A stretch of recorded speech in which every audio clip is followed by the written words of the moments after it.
Hello bachcho, today we are going to start the new chapter force and the first topic is also force. तो सबसे पहले हम लोग force के बारे में ही पढ़ेंगे, ठीक है? तो what is a force? तो force को पढ़ने से पहले आपने पिछले चैप्टर में जो मोशन था उसमें आपने किसी बॉडी के मोशन के बारे में स्पीड, वेलोसिटी, एक्सेलरेशन जैसे टर्म्स के बारे में पढ़ा था, ठीक है? तो चैप्टर को पढ़ते समय ये बोला जा रहा था कि बॉडी रेस्ट में है और वो मोशन में आ गया है ना, यूनिफॉर्म मोशन कर रहा है, नॉन यूनिफॉर्म मोशन कर रहा है, बॉडी में एक्सेलरेशन हो रहा है, तो that means these terms are related to force. ये टर्म्स जो है इसमें भी फोर्स का इन्वॉल्वमेंट है।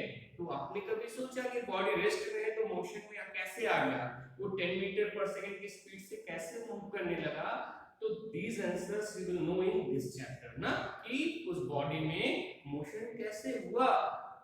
That means कि वहां पर उस बॉडी पे फोर्स अप्लाई किया गया होगा और फोर्स ने बॉडी के रेस्ट पोजीशन को चेंज करके मोशन में कन्वर्ट कर दिया, मोशन में ला दिया।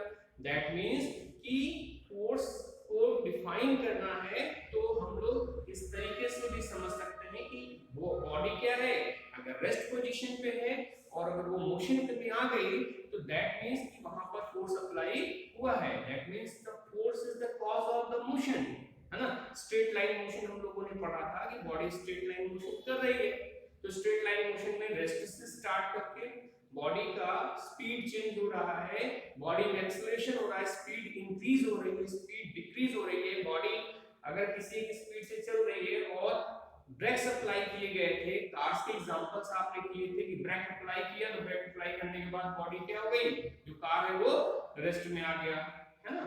तो that means it is related to force also. तो अभी देखो हम लोग यहाँ पे फोर्स को कैसे डिफाइन करने जा रहे हैं। फोर्स क्या है? Force is any kind of push और पुल। किसी बॉडी पे अगर आप पुश धक्का देते हो, पुल या उसको खींचते हो, तो that means you are applying the force. देखो मोशन चैप्टर में मोशन आर विजिबल, मींस हम लोग बॉडी को देख के बता सकते हैं कि हाँ इसमें मोशन हो रहा है। बट फोर्स क्या है? फोर्स जो है वो हम लोग उसको फील कर सकते हैं, उसको डिस्क्राइब कर सकते हैं विद एग्जांपल्स, है ना। जैसा मोशन को दिख रहा होता है कि हाँ बॉडी मूव करने लगी, तो हम लोग कहते हैं बॉडी इज इन मोशन। तो फोर्स को हम लोग डिस्क्राइब करेंगे विद द एग्जांपल्स एंड उसको फील कर सकते हैं। जैसे आप किसी ऑब्जेक्ट पे अगर आप पुश कर रहे हो या पुल कर रहे हो, that means you are pushing or pulling a object, that means you are applying the force. Okay, देखो सबसे पहले जो साइंटिस्ट जिन्होंने इस पे वर्क किया था, इसकी स्टडी किया था, वो थे सर आइजैक न्यूटन। और आइजैक न्यूटन ने इस पे स्टडी करके इसको डिफाइन किया, इस पे लॉस आगे आप अभी पढ़ने वाले हो। तो इनके नाम से, जैसे इनका टाइटल है न्यूटन, इनकी टाइटल के बेसिस पे ही फोर्स का यूनिट डिफाइन किया गया which is Newton. Okay, see the 1 Newton को अगर हम लोग डिस्क्राइब करते हैं एक्चुअल में 1 न्यूटन होता क्या है? 1 न्यूटन जो होता है 1 केजी इनटू मीटर पर सेकंड स्क्वायर होता है ना।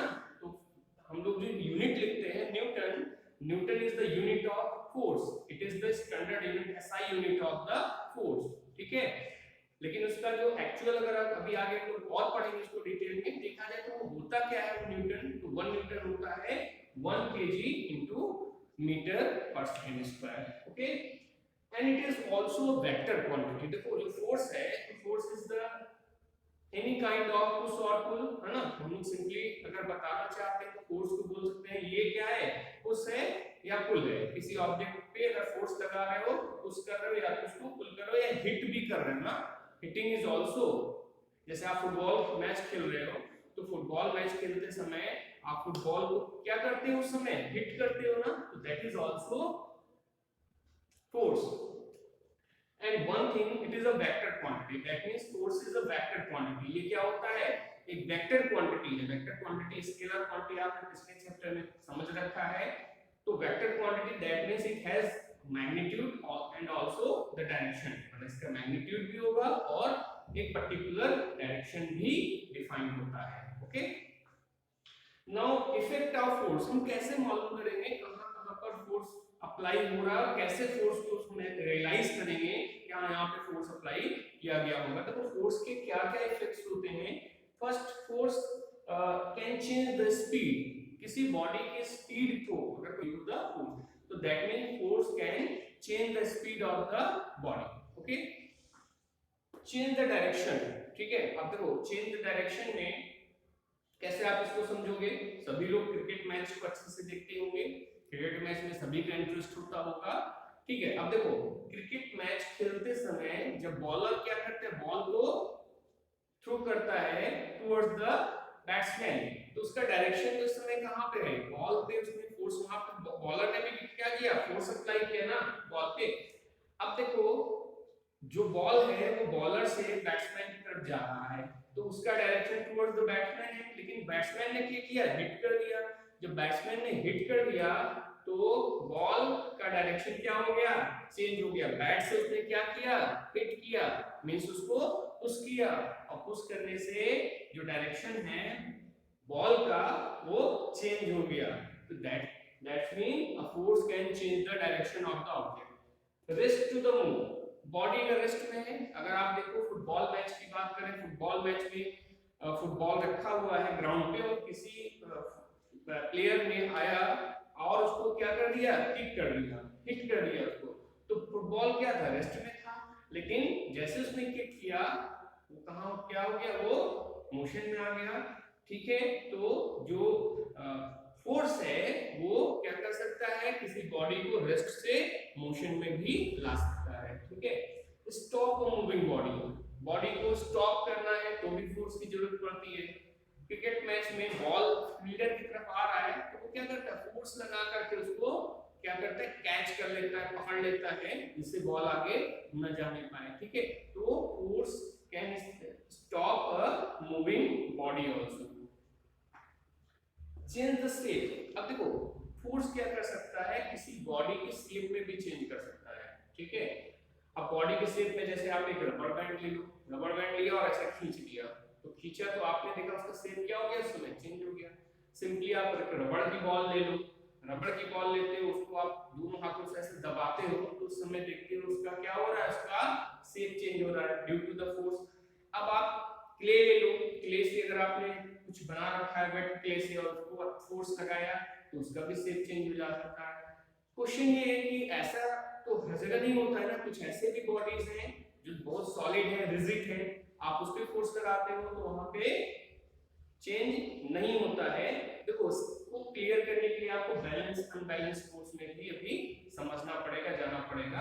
अच्छा, अभी आप इस बात को समझो कि ऐसा क्यों होता है कि रबड़ के जो ऑब्जेक्ट्स हैं, बहुत से ऐसे ऑब्जेक्ट हैं जिसमें फोर्स लगाने से उसका शेप चेंज होता है, लेकिन रिजिड बॉडीज जो हैं वो चेंज नहीं होते हैं। देखो यहाँ एक प्रॉपर्टी होती है, तो आप हायर क्लासेस में फिजिक्स में पढ़ोगे इलास्टिसिटी, तो बॉडी की इलास्टिसिटी पे डिपेंड करता है कि उसका शेप चेंज होगा कि नहीं होगा, ठीक है।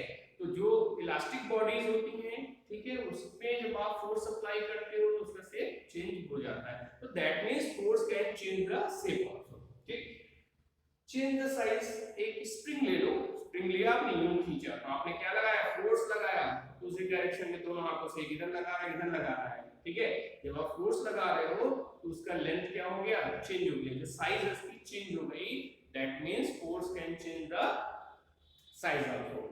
सी there are two kinds of the forces we can know here, that is the contact and non contact force. So first we will discuss contact and non contact force. तो contact force क्या होता है, contact and non contact. तो contact and non contact word से clear है, contact मतलब body touch में होगी और non contact means body touch में नहीं आएगी, ठीक है। तो ऐसे फोर्स जहां पर बॉडी एक दूसरे से इंटरेक्ट करती है, टच में आती है, तो वो क्या हो जाएगा, वहां पे कांटेक्ट फोर्स होगा ना। तो बॉडी अगर एक दूसरे के कांटेक्ट में आके फोर्स लगा रही है, that is known as the contact force. अब ऐसे फोर्स कौन से हो सकते हैं, जैसे को फ्रिक्शनल फोर्स, ठीक है।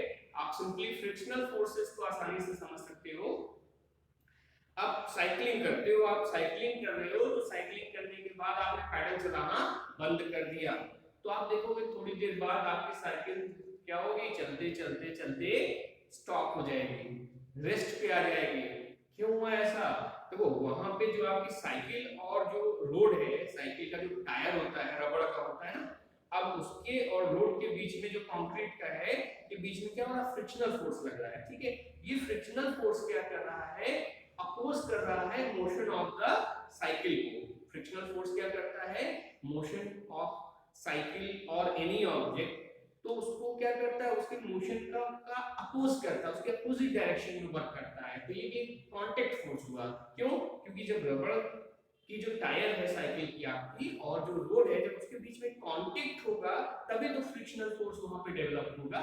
तो that means a frictional force is a contact force. Okay, now second example is the muscular force. तो मस्कुलर फोर्स को हम लोग हमेशा अप्लाई करते रहते हैं। अभी हम रूम के अंदर आ रहे थे तो we had applied the muscular force. हमने क्या किया, डोर को ओपन किया, पुश किया ओपन करने के लिए।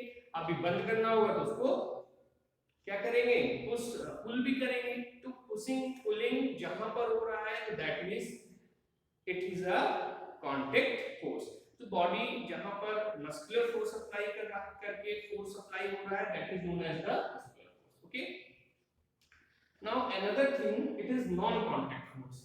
नॉन कांटेक्ट फोर्स क्या हो जाएगा भाई, अब तो चलो ठीक है, बॉडी कांटेक्ट में थी, समझ में आ रहा है फोर्स अप्लाई हो रहा है, बॉडी कांटेक्ट में है ही नहीं बट फोर्स अप्लाई हो रहा है, that is known as the contact force. अब ऐसे कैसे हो सकता है, जरा इसके एग्जांपल को समझते हैं। देखो पहला एग्जांपल लिया ग्रेविटेशनल फोर्स का। बहुत ही सिंपल सा एग्जांपल है कि किसी ऑब्जेक्ट को आप फ्री फॉल करा दो, ऐसे छोड़ दो, फोर्स भी मत लगाओ आप, ये ऐसे छोड़ दिया आपने, जैसे इसको छोड़ा तो आप देख सकते हो जब हम इसको यूं छोड़ रहे हैं तो ये बॉडी कहां जा रही है, टुवर्ड्स द अर्थ, अर्थ की तरफ जा रही है। मींस अर्थ इसको अपनी ओर खींच रहा है ना। Earth is attracting every body towards itself, अपनी ओर खींचता है। तो जब बॉडी को हम लोग ड्रॉप कर रहे हैं तो ड्रॉप करने पे वो टुवर्ड्स द अर्थ की तरफ ही जा रहा है due to the gravitational force. देखो अर्थ के डिटेल अभी जो अर्थ का ग्रेविटेशनल फोर्स है, जो एक्सेलरेशन ड्यू टू ग्रेविटी, आप सब इसी चैप्टर में अच्छे से पढ़ोगे आगे। बट अभी ये समझो कि अर्थ क्या करता है, ग्रेविटेशनल फोर्स अप्लाई करता है जिससे सारे ऑब्जेक्ट आपको अपनी ओर खींचता है। इसको भी किसने स्टडी किया था, आइजैक न्यूटन ने इसके बारे में स्टडी किया। तो बहुत ही इंटरेस्टिंग उनकी स्टोरी थी कि वो कहीं बैठे हुए थे गार्डन में और वहां पे एप्पल का कुछ ट्री था, एप्पल उनके सर पे गिरा और भाई वहां से टूटा पेड़ से और उनके सर पे गिरा। तो उनकी क्वेश्चन आया माइंड में, क्यों ऐसा हुआ, एप्पल गिरा तो नीचे ही क्यों आया। तो ये कुछ ऐसी चीजें होती हैं जिससे क्या होता है, कुछ नई चीजों को डिस्कवर करने में हेल्प मिलता है। इसलिए कुछ नया सोचते रहना चाहिए ऐसा क्यों हुआ, ठीक है ना। अभी देखिए gravitational force is a non contact force. अब देखो दूसरा जो नॉन कांटेक्ट फोर्स है वो हम लोग डिस्कस कर लेते हैं, it is a magnetic force. देखो मैग्नेट को लगभग सबने देखा होगा, मैग्नेट जो आपके स्पीकर होते हैं, स्पीकर के पीछे ब्लैक कलर के होते हैं ना। अच्छा, मैग्नेट के पास अगर आप एक आयरन नेल को ले जाओगे तो आयरन नेल को दूर से ही अपनी ओर अट्रैक्ट कर लेता है। तो वो दूर से ही अपनी ओर अट्रैक्ट कर लिया, दैट मींस क्या किया, फोर्स अप्लाई किया। और ये फोर्स क्या कांटेक्ट था, नहीं था, ये था नॉन कांटेक्ट फोर्स। मैग्नेट यहाँ है, नेल यहाँ है और थोड़ा आपने ये इसको खींच लिया, तो this is known as the non contact force और ये ड्यू होता है मैग्नेटिक फोर्स। ठीक है, अच्छा अभी आप आओ सेकंड जो काइंड के जो फोर्सेस बचे हुए हैं और उनको भी डिस्कस कर लेते हैं, बैलेंस एंड अनबैलेंस फोर्स। अभी देखो बैलेंस और अनबैलेंस फोर्स क्या होता है, सिंपल है बिल्कुल। आप ऐसे समझो कि जब दो बॉडी अपोजिट डायरेक्शन में, देखो एक इधर से और एक इधर से, ऐसे अपोजिट डायरेक्शन में जब एक दूसरे पे फोर्स लगा रहे हैं ना, किसी बॉडी पे आप दो अलग अलग फोर्स अपोजिट डायरेक्शन में लगाते हो, ठीक है ना। और ये बॉडी क्या रह जाए, रेस्ट में रह जाए। जिस बॉडी पे आपने फोर्स लगाया, सपोज कर लो ये डस्टर लिया आपने, इधर से एक फोर्स लगाया और इधर से एक फोर्स, ये दोनों पे फोर्स लगाया और ये बॉडी रेस्ट पे है। तो रेस्ट पे है इस समय बॉडी, तो that means these are the balance force. Balance force means जहां पे वो एक दूसरे के रिजल्टेंट को कैंसिल आउट कर देते हैं। ये भी नॉन अनबैलेंस फोर्स की बात कर लो, तो what is the unbalance force. अब देखो अगर किसी बॉडी पे आपने फोर्स लगाया और ये फोर्स में से कोई एक ग्रेटर हो जाए, अभी क्या दोनों इक्वल था, अभी मान लो कोई ग्रेटर हो गया, ये वाला ये ग्रेटर हो गया और इसको कुछ इस तरीके से इधर की तरफ पुश कर दिया, तो उस केस में ये फोर्स क्या हो गया, ग्रेटर हो गया, और इधर वाला फोर्स क्या था, वीक था। तो दैट मींस यहाँ पे फोर्स क्या हो गया, अनबैलेंस्ड फोर्स हो गया ना। तो we can see with one example also, ठीक है, you can rough it, pause करके इसको आप नोट भी कर सकते हो। ओके, अब देखिए यहाँ पर एक बॉडी हमने लिया, ये ले लिया बॉडी, और एक फोर्स आपने इधर से F1 लगाया और एक फोर्स इधर से आपने F2 लगाया, ठीक है।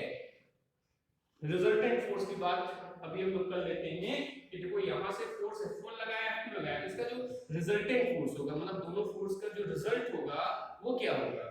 तो एक force F1 F2 are equal, देखो F1 इक्वल टू F2, जब दोनों फोर्स इक्वल हैं तो ये बॉडी क्या मूव करेगी, है ना, मोशन होगा इस बॉडी में, इस बॉडी में मोशन नहीं होगा। This is the balance force. Force कैसा है यहाँ पे, बैलेंस है, ठीक है। अब आइए अनबैलेंस फोर्स की बात कर लेते हैं कि अब सेम ऑब्जेक्ट को लिया, एक फोर्स आपने इधर से F1 लगा दिया और एक इधर से फोर्स F2 को ही लगा रहा है, ठीक। But this time the force F1 is greater than F2, suppose करो F1 के F2 से ग्रेटर है, तो this time F1 is greater than F2, तो क्या होगा, क्या होगा, ये ऑब्जेक्ट मूव करेगा किस साइड में ना, F1 ज्यादा है F2 से, तो इसका फोर्स ज्यादा है और इसका फोर्स कम है, तो जब फोर्स ही ज्यादा है तो ये बॉडी फिर फोर्स जो लगा रहा है इस फोर्स से इसमें मोशन हो जाएगा, और मोशन हो गया, that means it is a unbalanced. That means जहां पर भी मोशन होता है तो that all forces are the unbalanced force. Unbalanced force की वजह से ही बॉडी में मोशन हो पाता है, ठीक है। So these are two types of force, balanced and unbalanced force. And in next class we will continue the same chapter, revise all the things. Okay, thank you.